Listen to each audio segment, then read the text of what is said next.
Bienvenue à tous ceux qui nous rejoignent à l'instant dans cette seconde partie de Business Africa. Avec un déficit budgétaire de 7,5% de son produit intérieur brut en 2018, la Zambie est aujourd'hui l'une des économies les plus endettées de l'Afrique. Le pays, dont la dette extérieure était chiffrée à plus de 10 milliards de dollars à la fin du premier trimestre de cette année, retarde à encaisser un nouveau crédit de 2,6 milliards de dollars. Les détails de Brice Kinou et Ignatius Anor. La Zambie a retardé la réception d'un prêt d'environ 2,6 milliards de dollars contracté l'an dernier afin de limiter sa dette, a déclaré vendredi la ministre des Finances Margaret Mwanakatwe.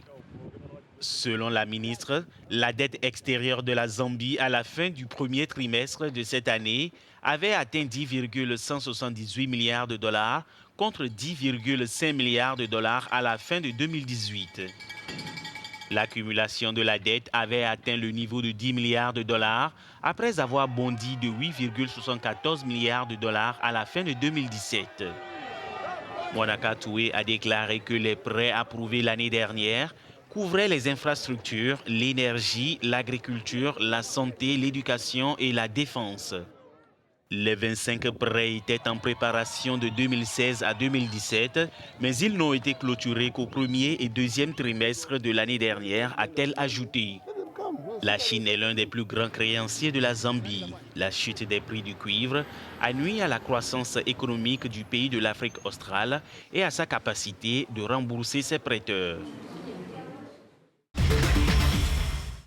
Avec des nouveaux records de fréquentation de touristes cette année, la Tunisie veut davantage diversifier son tourisme.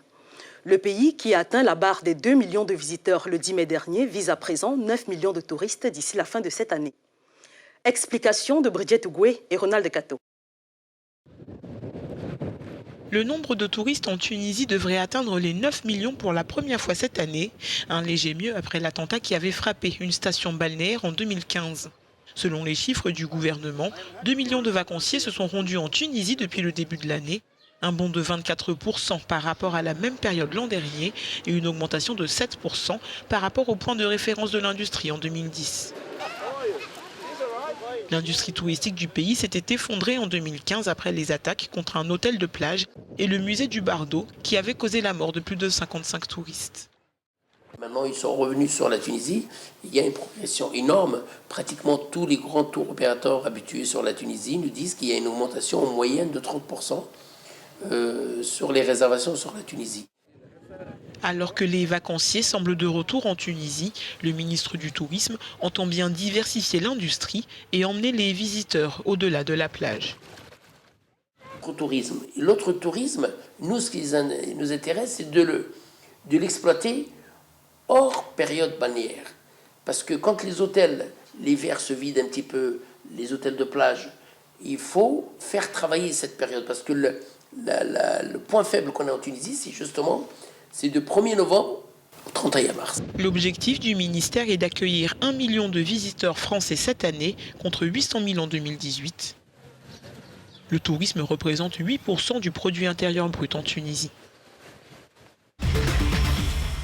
C'est ici que prend fin cette édition de Business Africa. Merci d'avoir été des nôtres.